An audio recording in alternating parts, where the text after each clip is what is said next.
প্রিয় শিক্ষার্থীরা, আশা করি তোমরা সবাই ভালো আছো। তোমরা জানো যে আমরা এই মহামারীর মধ্যে খুব কষ্টে আছি। এর ভিতরে অনলাইনে দিয়েছি। আমি এই ক্লাস শুরুতেই দুঃখ প্রকাশ করছি। তোমরা হয়তো দেখছো আমাদের ন্যাশনাল কলেজের শিক্ষার্থী মেজবাউদ্দিন আর আমাদের ভিতর নাই। তার জন্য সবাই দোয়া করবা, তোমরা নিরাপদে থাকো, এই আশা করি আমরা। আজকের অনলাইন ক্লাসে যে বিষয়গুলি আমি আলোচনা করব তোমাদের সামনে এখানে আছে। দেখো, প্রথমে এখানে দেখো আমি কী নিচ্ছি। এটা হলো উচ্চ মাধ্যমিক পদার্থবিজ্ঞান দ্বিতীয় পত্র, আর পরমাণুর মডেল ও নিউক্লিয়ার পদার্থবিজ্ঞান চ্যাপ্টারের নাম। এবার আলোচনার যে বিষয়গুলো আলোচনা করব তার মধ্যে বোরের স্বীকার্য ব্যবহার করে বিভিন্ন সিরিজের জন্য শক্তির কম্পাঙ্ক ও তরঙ্গ দৈর্ঘ্য, আর এর সাথে বিকীর্ণ শক্তিও আমি আলোচনা করব। এরপরে দেখো নিউক্লিয়াসের গঠন সম্পর্কে আলোচনা করব। এরপরে ওয়ান ইউ বলতে আমরা কি বুঝি, এটা ইউ হবে। ইউ বলতে আমরা কি বুঝি, মানে ইউনিট। আর নিউক্লিয়াসের ঘনত্ব। এরপরে তেজস্ক্রিয়তা আর ক্ষয়সূত্র, ওই তেজস্ক্রিয় ক্ষয়সূত্র, আর এটা হলো ক্ষয় রূপান্তর সূত্র। শুরুতেই গত ক্লাসে তোমাদের আলোচনা করছি এবং গত 2 ক্লাস ধরে একটি আমি শক্তির মানে এই কক্ষপথের শক্তি একটা সমীকরণ লিখে ফেলছিলাম যে E(m) = m(e⁴ 8 n² ε0² h²।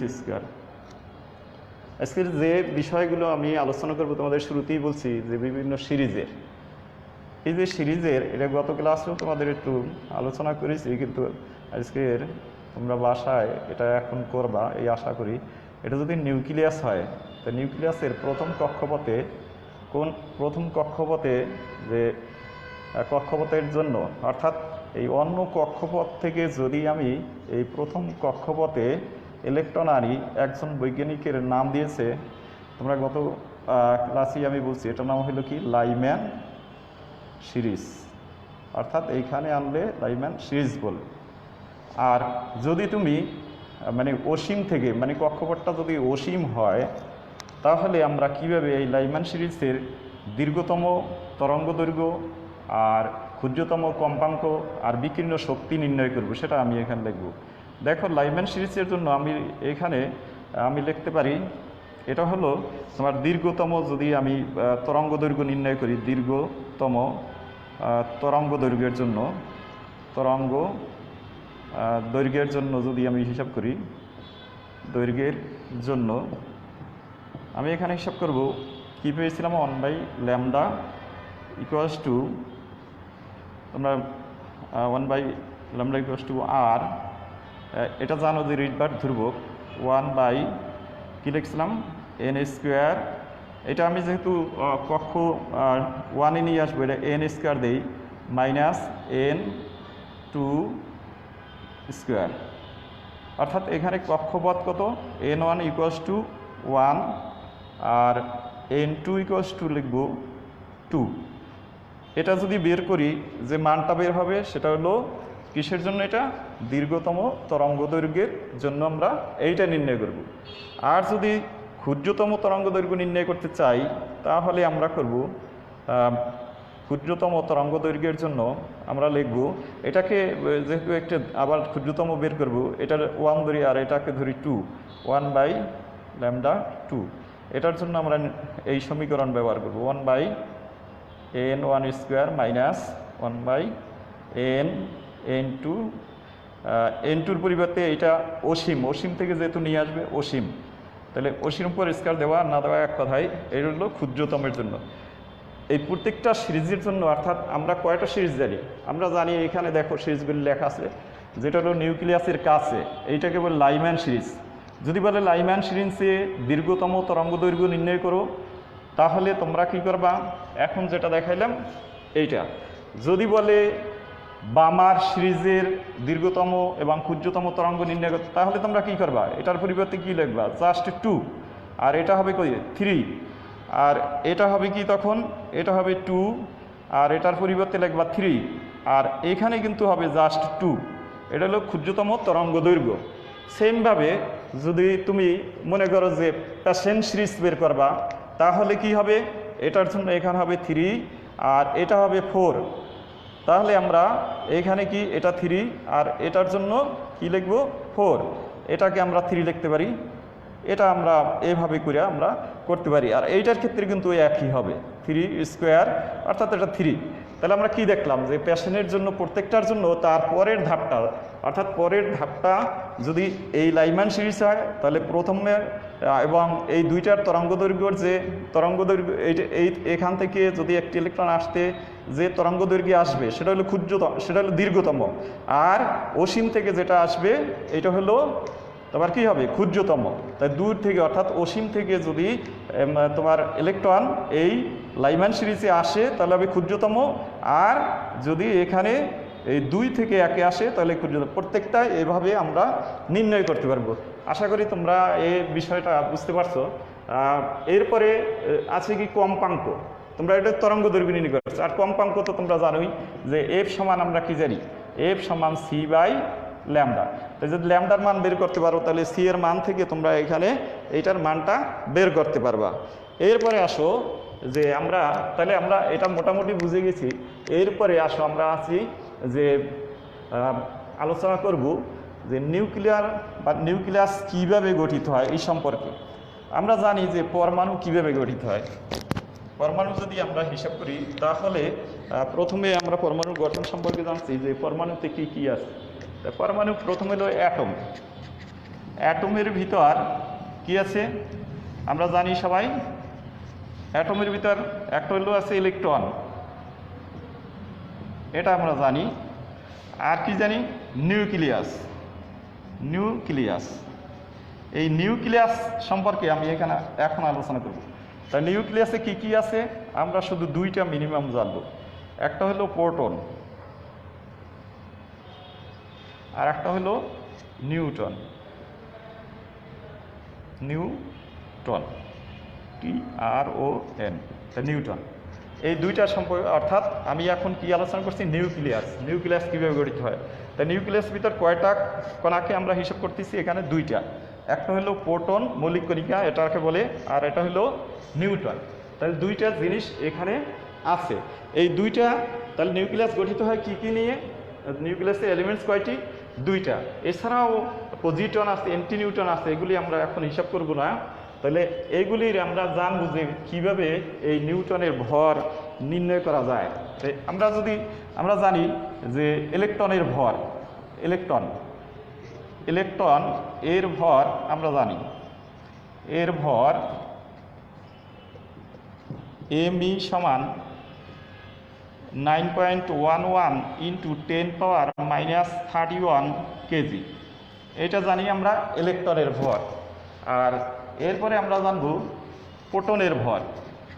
তোমরা একটু সহজভাবে মনে রাখবা, প্রোটন এর ভর mp। এর সাথে এই যে ইলেকট্রন আছে তার 1800 অর্থাৎ মানে 1836 দ্বারা যদি আমরা এই ইলেকট্রনের অর্থাৎ এমিকে গুণ দিই তাহলে আমরা প্রোটনের ভরটা পাবো। গুণ করে দেখো কত হয়। গুণ করলে যে রাশিটা পাবে সম্ভবত 1.67 এভাবে একটা পাবে। তাহলে এইটাকে আমরা কি বলতে পারি, এত কেজি ইন্টু 10 পাওয়ার কত হবে 10⁻27 কেজি। আবার তুমি যদি নিউটন এর হিসাব করো না, নিউটনের ভর কত এটা যদি তুমি হিসাব করো তাহলে এখানে দেখবা নিউটনের ভরটা পাবো আমরা mn সমান কি পাবো যে এটা হবে 1800 এটা 39 দিয়ে গুণ দেবা me। এটা যদি গুণ দাও তাহলে এখানে এটা হয়তো 3-র মতো পাবে, আর এটা পাবে 1.675 × 10⁻27 কেজি। তাহলে আমরা এখান থেকে এই ভরটা জেনে নিলাম। আর কি জানা দরকার আমাদের, এখান থেকে শুধু ভর জানবো না, এরপরে আমরা এর চার্জ সম্পর্কে জানবো। তাহলে চার্জ কত আমরা জানি, প্রোটনের চার্জ, প্রোটন প্রোটন এর প্রোটনের চার্জ আমরা জানি ইলেকট্রনের চার্জের সমান 1.6 × 10⁻⁻19 কুলম্ব। এরপরে আসো নিউটনের চার্জ। নিউটনের চার্জ চার্জ নিরপেক্ষ, নিরপেক্ষ, এর কোনো চার্জ নেই। এখন তাহলে আমরা কি কি পাইলাম এখানে? নিউক্লিয়াসে কি কি পেয়েছি? প্রোটন আর নিউট্রন। তাহলে আমরা কি পেলাম? যদি অ্যাটমের প্রথমে আমরা পাইছি অ্যাটমের মৌলিক কণিকা হলো 3টা, ইলেকট্রন, প্রোটন, নিউট্রন। এখন যেহেতু আমরা নিউক্লিয়াস হিসাব করছি, তাই নিউক্লিয়াসের ভিতর কি আছে? 2টা, একটা হলো প্রোটন আর একটা হলো নিউট্রন। এই প্রোটনের আমরা এর ভিতরে আমরা কি জেনে গেছি? প্রোটনের ভিতর যে প্রোটনের যে ভর এইটা আমরা জেনে গেছি, আর নিউটনের ভরও জেনে গেছি। এরপর প্রোটনের চার্জ জেনেছি, আর কি? নিউটনের চার্জ নিরপেক্ষ। তবে কথা আছে, নিউক্লিয়াসের ভিতরে এই নিউটনকে যদি আমরা ভাঙলে আমরা এখানে আবার 2টি আমরা মৌলিক কণিকা পেয়ে থাকি। একটা হলো প্রোটন আর একটা হলো বিটা, মানে এটাকে আমরা ইলেকট্রন বলতে পারি বিটা। তাহলে আমরা কি পাইলাম? টোটাল যদি আমরা সার্কেলটা আঁকি তাহলে আমরা এই নিউক্লিয়াসকে আমরা হিসাব করলে যে নিউক্লিয়াসের ভিতর কি কি আছে এটা আমরা মনে রাখার জন্য একটু চিত্রায়িত করব যে নিউক্লিয়াসে কি আছে। তাহলে এখানে নিউক্লিয়াসে আছে প্রোটন আছে, আর কি আছে? নিউট্রন আছে। আবার নিউট্রনকে কি কি পাই?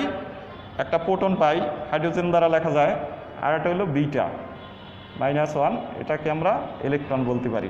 তাই এটা আমরা মনে রাখবো।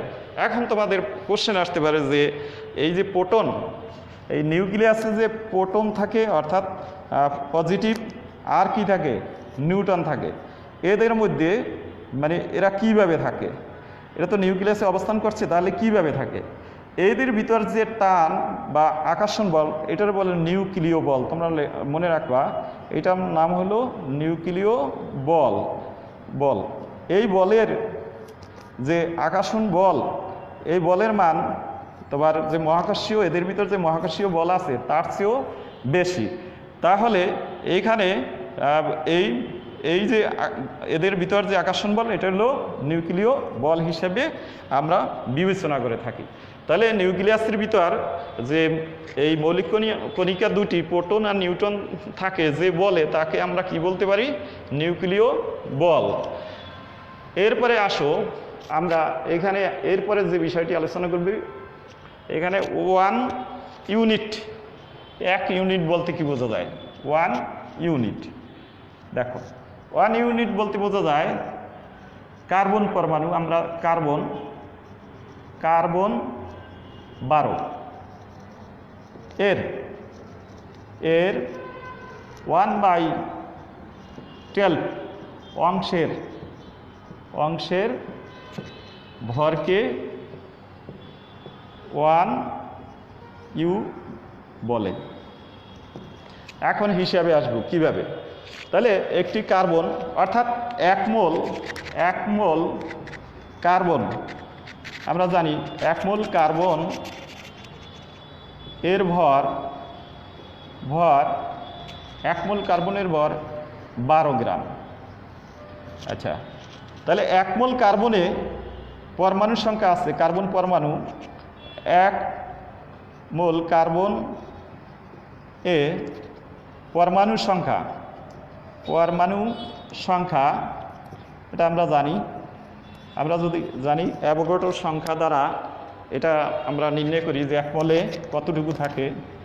6.023 × 10⁻23 এতটি থাকে। তাহলে আমরা এখানে কি লিখতে পারি যে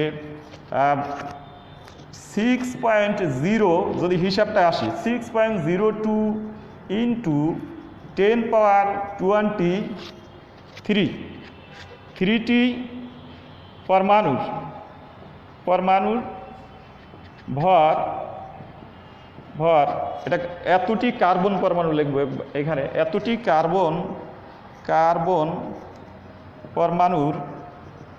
পরমাণুর ভর আমরা লিখতে পারি কত, 12 গ্রাম। আচ্ছা, এবারে লিখি একটি কার্বন পরমাণুর ভর কত হবে, 12/6.023 ইন্টু 10⁻23 এত গ্রাম। আচ্ছা, এরপরে লিখব 1/12 এত অংশ কার্বন আর কি, এত কার্বনের কি হবে, বেশি হবে, 1/12 ইন্টু 6.023 ইন্টু 10⁻23 এত গ্রাম। তাহলে এখন আমরা এটা হিসাব করব। এটা যদি কাটাকাটি যায় তাহলে আমরা দেখব এটার ভরের পরিমাণ হবে 1.66 হয়তো এভাবে 0.302 গ্রাম, এবার কেজি না গ্রাম, সরি, এটা হবে গ্রাম। এর সাথে 1.223 ইন্টু 10⁻24, তো ক্যালকুলেটার নাই যেহেতু তোমরা একটু ইতে দেখবা যে ঠিক আছে কিনা। তাহলে আমরা কি পাইলাম এখানে দেখো যে এটা কাটা যায়, তো 1 দিয়ে এটার ভাগ করলে 1.66032 ইন্টু 10⁻24 গ্রাম। তাহলে এখন আমরা কি লিখতে পারি, তাহলে 1 ইউ সমান আমরা এখানে লিখব, অর্থাৎ 1 ইউনিট, 1, এটা যদি তোমরা নামটা জানতে চাও তাহলে পুরোটা আমি লিখি, ইউনিফাইড অ্যাটমিক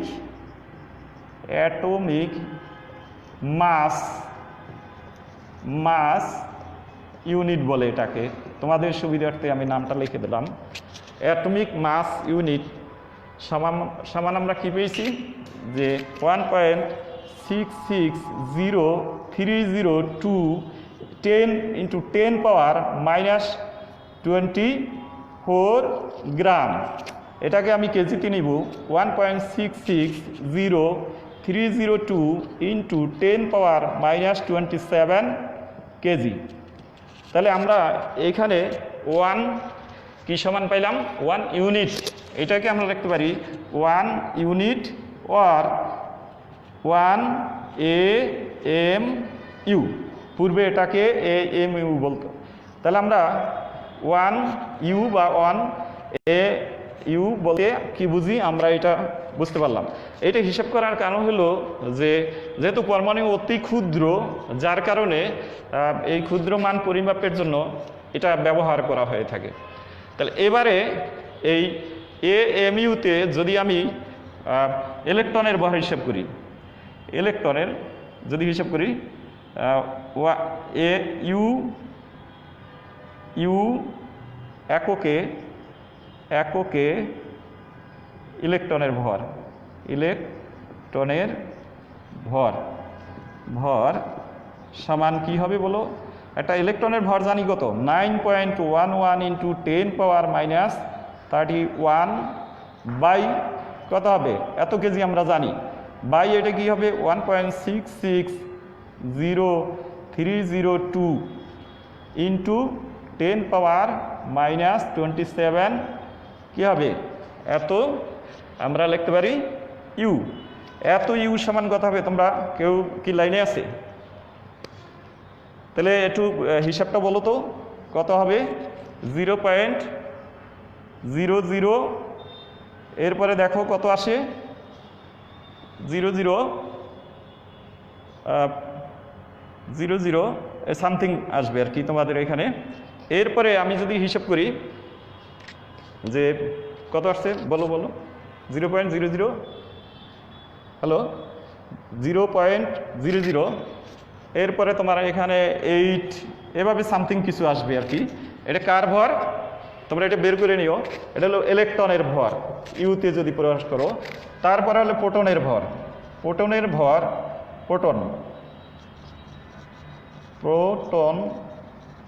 এর ভর ভর এমপি যদি হিসাব করো তাহলে কত হবে দেখো তো, এখানে আমরা হিসাব করতে পারি প্রোটনের কত ভর ছিল 1.673 ইন্টু 10⁻⁻27 আর নিচে আমরা গুণ দেবো 1.66030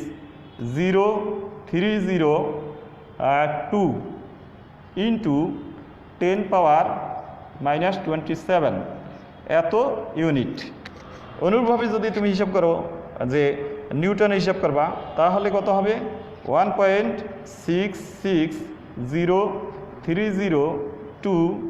ইন্টু 10⁻⁻27 আর উপরে হবে 1.675 ইন্টু 10⁻⁻27 এত ইউনিট।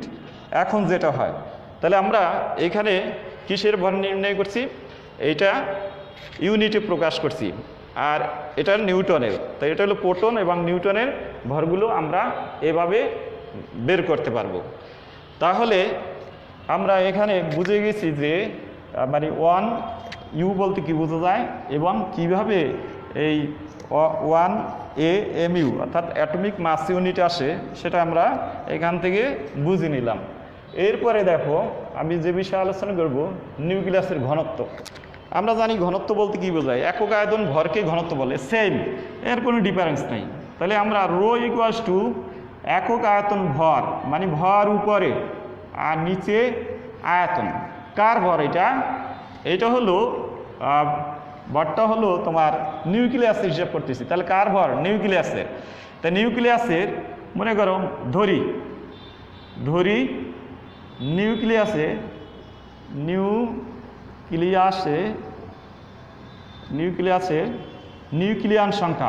নিউক্লিয়ান সংখ্যা তোমাদের বলছি যে প্রোটন সংখ্যা নিউক্লিয়ন সংখ্যা, প্রোটন সংখ্যা এবং নিউট্রন সংখ্যার যোগফলকে বলা হয় নিউক্লিয়ান সংখ্যা বা ভর সংখ্যা।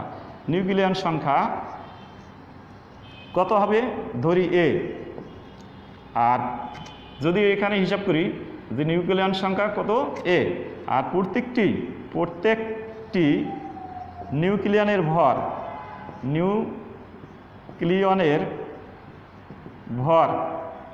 ভর ছোট এম, আর নিউক্লিয়ানের প্রত্যেকটি নিউক্লিয়ানের তোমার ব্যাসার্ধ ইকুয়ালস টু r0, আর সম্পূর্ণ নিউক্লিয়াসের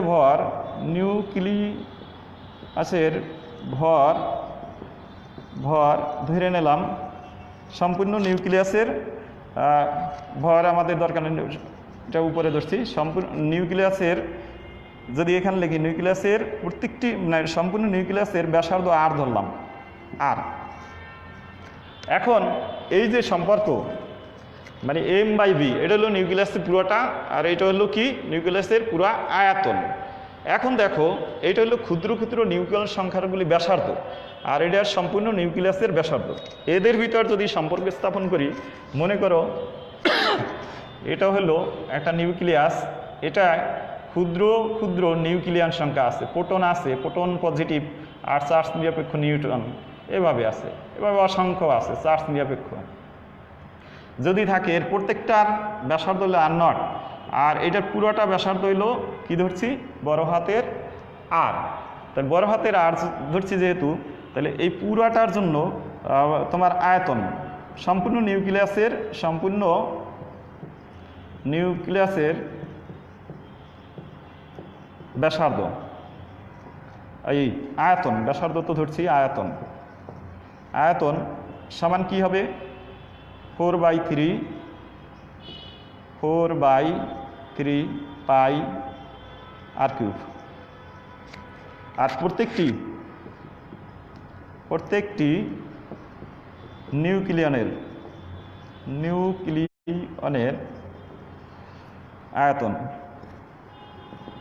আয়তন equals to 4/3 pi r cube.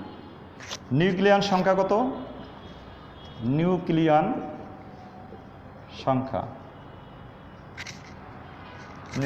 সংখ্যা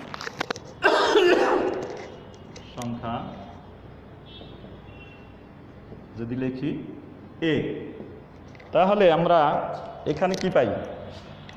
এখানে আমরা দেখব, সুতরাং নিউক্লিয়াসের আয়তন, নিউক্লিয়াসের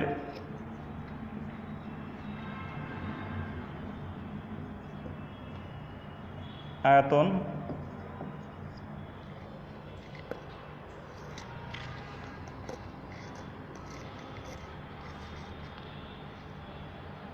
ইকুয়ালস টু এ ইন্টু নিউক্লিয়ান, প্রত্যেকটি নিউক্লিয়ানের আয়তন। তাহলে কি দাঁড়ালো? নিউক্লিয়াসের আয়তন 4/3 পাই আর কিউব, আর এটা হবে এ ইন্টু কি লিখবো? এ ইন্টু 4/3 পাই ছোট আর কিউব, মানে আর নট ধরে ব্যবহার করছি এটা। তাহলে এইখানে এইটা আর এইটুকু যদি আমরা বাদ দেই, তাহলে কি থাকে? R cube equals to A R naught cube. সুতরাং আর সমান যদি আমরা এখানে ঘনমূল করি, তাহলে এর উপর 1/3 আসবে, আর এটা হলো আর নট। তাহলে এটা আমরা কি পেয়েছি? এটা হলো তোমার ওই নিউক্লিয়াস এবং নিউক্লিয়ান এর সংখ্যার, নিউক্লিয়াস এবং নিউক্লিয়ান সংখ্যার বা নিউক্লিয়ান এর ব্যাসার্ধের মধ্যে সম্পর্ক। এবার যদি আমরা এখানে এই সম্পর্কটা এখানে বসাবো, উদ্দেশ্য হলো এইটা যে আমরা এখানে বসাবো। এখানে বসাইলে আমরা কি পাই? মোট ভর। এখানে পাই আমরা কি? মোট ভর। তাহলে এক নিউক্লিয়ান ভর যদি এম হয়, আগেই ধরছি, তাহলে এর জন্য কি হবে? M A. আর এটার পরিবর্তে কি লিখব? 4/3 পাই, এটার কি পাবো? বড় আর কিউব। এখন বড় আর কিউবের পরিবর্তে আমি আবার এখানে লিখব 4/3 পাই, কি পেয়েছিলাম? এ 1/3 আর নট, এটা পেয়েছিলাম এখানে। আচ্ছা, এখন এটার উপরে যেহেতু কিউব আছে, তোমরা খেয়াল করো, কিউব হলে কাটাকাটি যায়, তাহলে আমরা এখানে কি লিখতে পারি? যে রো ইকুয়ালস টু কি পাবো? এম এ, আর নিচে এই 3টা উপরে আসবে, আর নিচে 4 পাই, এরপরে এ থাকে, এরপর কি আসে? আর নটের উপর তোমার কিউব আসবে, এ কাটা যায়। তাহলে আমরা কি পাই? 3m/4 pi are not. তাহলে এটা কি? নিউক্লিয়াসের ঘনত্ব। হলো নিউক্লিয়াসের ঘনত্বের সমীকরণ। এখানে তোমরা কাজ করতে পারো যে, তাহলে একটা কোশ্চেন আসতে পারে যে নিউক্লিয়াসের এই যে ভর সংখ্যার উপর কিন্তু কি নির্ণয় করে না? ঘনত্ব নির্ণয় করে না। এই জন্য বলা হয় সকল, মানে পরমাণুর সকল নিউক্লিয়াসের ঘনত্ব সমান। এখান থেকে যদি তুমি আর নটের মান ব্যবহার করো, একটা হলে আর নটের মানের রেঞ্জটা আমরা জানি 1.2 ফেমেটোমিটার থেকে কত? 1.4 ফেমেটোমিটার। ফেমেটোমিটার মানে কি? 1.2 × 10⁻⁻15 মিটার থেকে কত? 1.4 × 10⁻⁻15 মিটার। তাহলে যে কোনো একটা তুমি এখানে বসিয়ে দিলে তুমি তার ঘনত্ব নির্ণয় করতে পারবা। তাহলে আমরা এখানে যদি কোশ্চেন আসে, অনেক সময় 2 মার্কসের কোশ্চেন আসে যে নিউক্লিয়াসের ঘনত্ব কার উপর নির্ভর করে না? তার নিউক্লিয়ান সংখ্যা অর্থাৎ ভর সংখ্যার উপর নির্ভর করে না। এটা আমরা এখান থেকে জেনে নিলাম। এরপরে আসো আমরা যে বিষয়টি আলোচনা করব, যে আমরা তাহলে নিউক্লিয়াসের সম্পর্কে জানলাম, নিউক্লিয়াসের গঠন সম্পর্কে জানলাম, এবং নিউক্লিয়াস কী কী দিয়ে গঠিত, নিউক্লিয়াসের ঘনত্ব সম্পর্কে জানলাম, এবং কোন একক ব্যবহার করব ওই ছোট ছোট একবার ক্ষুদ্র ক্ষুদ্র মৌলিক কণিকার জন্য, সেটা আমরা জেনে নিলাম। এবার আমি আলোচনা করব তেজস্ক্রিয়তা বলতে কি বুঝে। তেজস্ক্রিয়া মানে এমন কতগুলি পরমাণু আছে যেখানে নিজে নিজে কি ঘটে? নিজে নিজে সে তেজস্ক্রিয় ঘটে। যেমন আমরা যদি এখানে বিবেচনা করি রেডিয়ামের ক্ষেত্রে কি কি হয়? আমরা জানি রেডন হয়, রেডন হইতে পারে। এরপরে কি হয়? রেডন, আর একটা হলো আলফা কণা।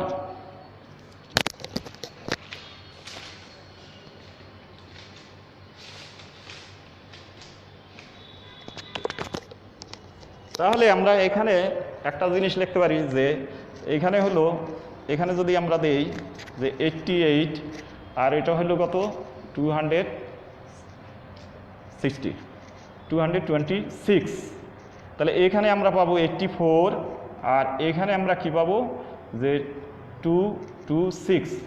এখানে দেখো এখানে দুইটি কিন্তু কি নাই, এখানে দেখা যাচ্ছে দুইটি প্রোটন নাই, তাহলে দুইটি প্রোটন মানে পারমাণবিক সংখ্যা কমে গেছে, তাহলে দুইটি প্রোটন নাই, কিন্তু ভর সংখ্যা কত কমছে, এখানে 4। তাহলে এটা একটা কি নিউক্লিয়াস, হিলিয়াম নিউক্লিয়াস। তাহলে এটা কি করছে যে এখান থেকে হিলিয়াম বের হয়েছে এবং অন্য একটি পরমাণু সৃষ্টি হয়েছে। এইটাকে বলে, যেটা থেকে তোমার এই নিউক্লিয়াস নিজে নিজে কিন্তু এই বিক্রিয়া ঘটলো, এটা থেকে বেরোলে এটার বলে প্যারেন্টস। এটা হলো প্যারেন্টস আর রেডিও অ্যাক্টিভিটি, আর এটার বলে ডটার, অর্থাৎ এর মেয়ে এটা বোঝাচ্ছে। তাহলে এইরকম কতগুলো পরমাণু আছে যাদের সাধারণত 82 বলে, আবার কোনো সময় 83 বলে, এর চেয়ে বেশি পারমাণবিক সংখ্যা, এগুলো নিজে নিজে কি ঘটে, বিকিরণ ঘটে। বিকিরণ প্রক্রিয়া এরা বিভিন্ন রকমের রশ্মি রশ্মি নিঃসৃত করে। কি কি রশ্মি?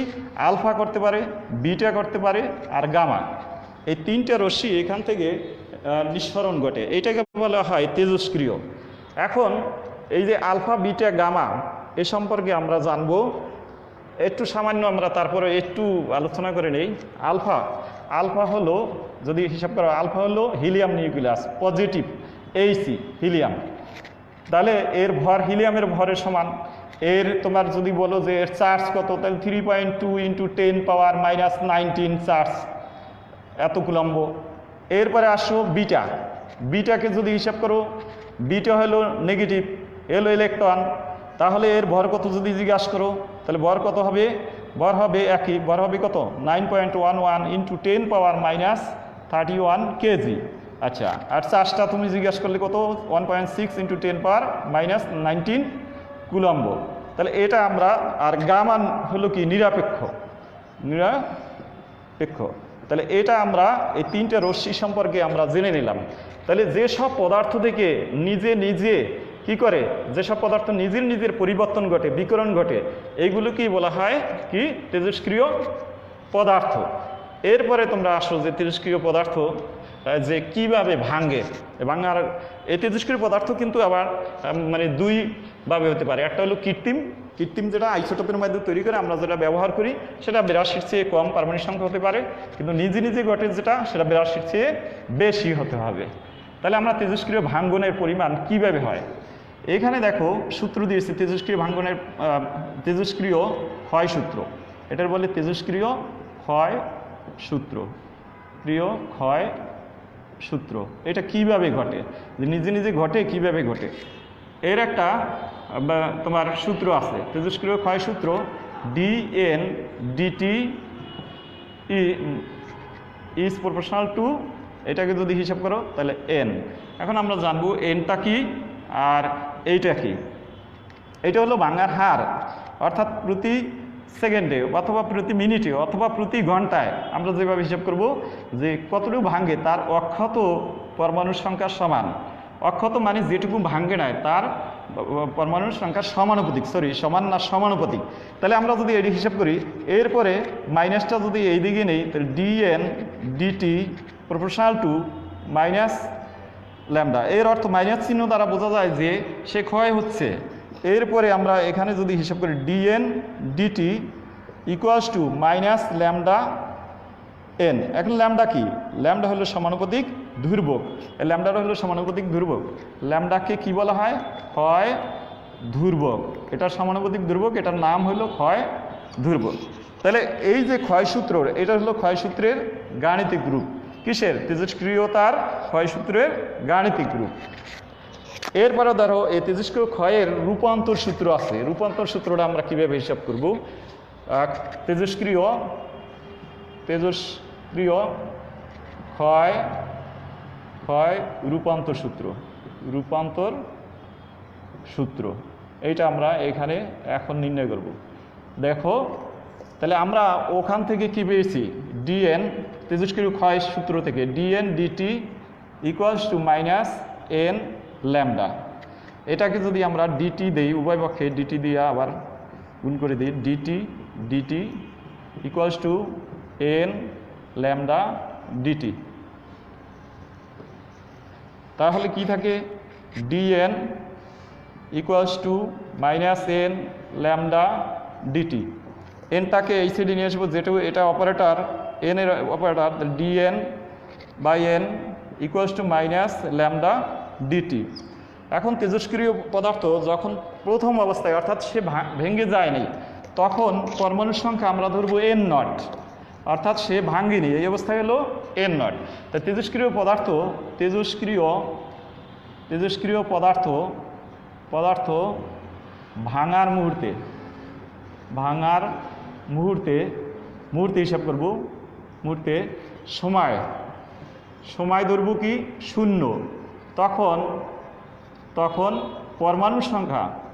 পরমাণু বা পদার্থ যাই বলি, পরমাণুর সংখ্যা বা পদার্থের সংখ্যা বা পরিমাণও বলতে পারি এটা এন নট। এবং হিসাবের সময় যখন আমরা হিসাব করব, হিসাবের মুহূর্তে সময় টি, এবং পরমাণু সংখ্যা, অক্ষত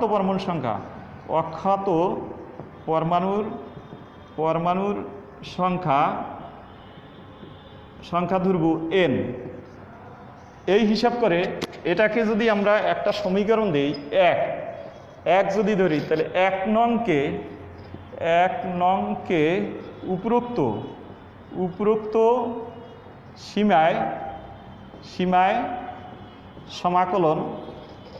সমাকলন করে পাই।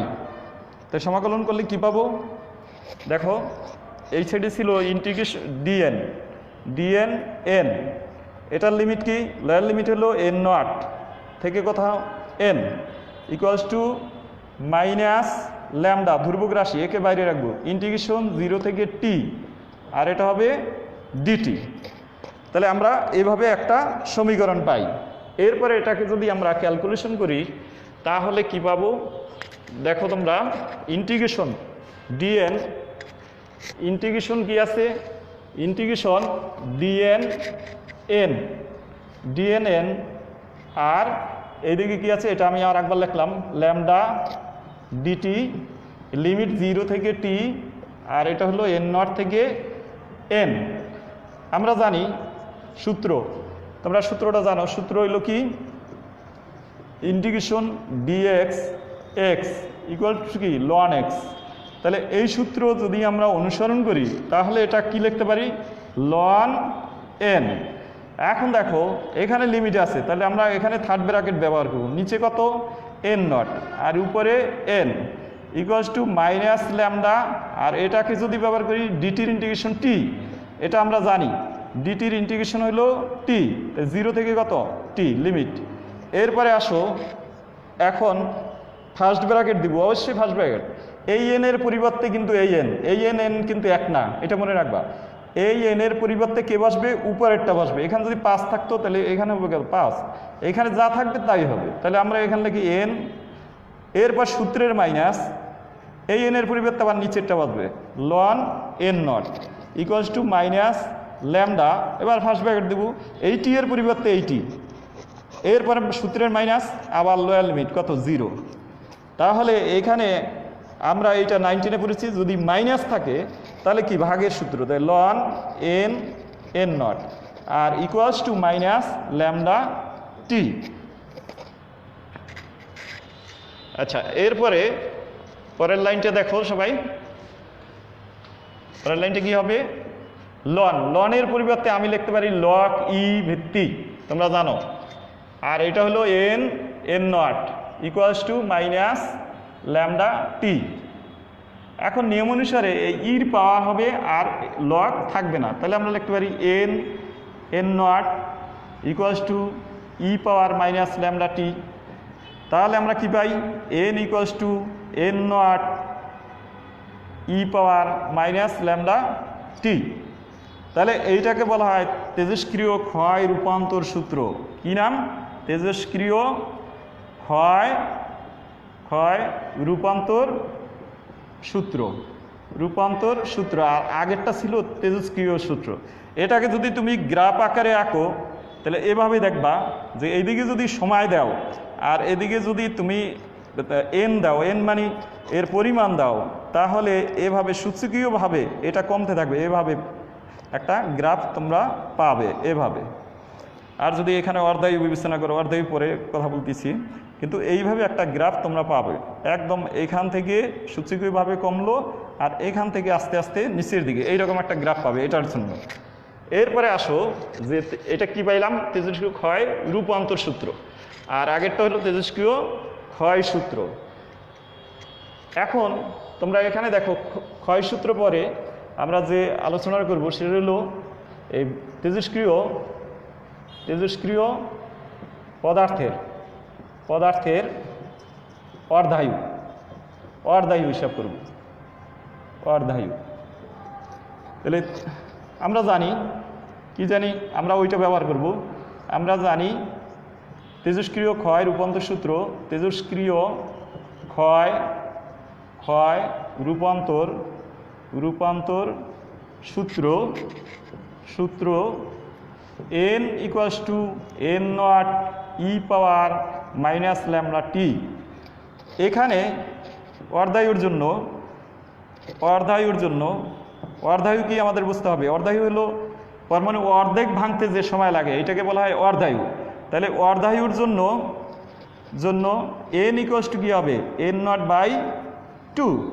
তাহলে এই সমীকরণে যদি তুমি বসাই দাও তাহলে কী পাবে? n naught by two equals to n naught e power minus lambda t. n naught বাদ, তাহলে কি হবে? হাফ থাকে কি ই পাওয়ার মাইনাস ল্যামডা টি। এরপরে যদি তুমি হিসাব করো যে এখানে কি থাকে, এখানে আমরা হিসাব করতে পারি যে উভয় পক্ষে যদি লন নেই, ln half equals to ln e minus lambda t. তাহলে কীভাবে দেখো, এইটার পরিবর্তে আমি লিখব -0693 এটার মান ইকুয়ালস টু, এখানে যদি লিখি এখানে কি ই কাটা, লন আর ইতে কাটা তোমরা জানো। এরপরে কি থাকে? মাইনাস ল্যামডা টি। টি এর পরিবর্তে আমি যদি এখানে অর্ধায়ুর জন্য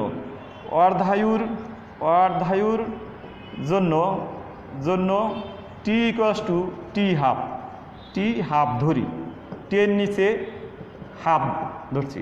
সুতরাং কী হবে? -0693 equals to minus lambda T half. তাহলে কি পাইলাম? মাইনাস মাইনাস কাটা। তাহলে এখানে যদি আমরা টি হাফ লিখি তাহলে দেখো হিসাব করলে কী হয়? উপরে 0693 বাই ল্যামডা। ইহা কিসের ভিতর সম্পর্ক? অর্ধায়ু এবং ক্ষয় দুর্ভোগের মধ্যে এটা একটা সম্পর্ক, অর্ধায়ু আর ক্ষয় দুর্ভোগের মধ্যে সম্পর্ক। ঠিক আছে? তাহলে আমরা যেটুকু আজকের পড়লাম মোটামুটি সামারিটুকু আমরা বুঝতে পারলাম। আগামী ক্লাসে তোমাদের গড়ায়ু সম্পর্কে আলোচনা করব। আর আগামী ক্লাসটাই হবে যে তোমাদের এই অধ্যায়ের শেষ ক্লাস। সবাই ওই ক্লাসটাই থাকবে। এরপরে হয়তো আমি সৃজনশীল দুই একটা কোশ্চেন দেখাবো। তোমরা পরের ক্লাসে সবাই উপস্থিত থাকবে এই আশা করে আমি এখানেই ক্লাস শেষ করছি। সবাইকে ধন্যবাদ।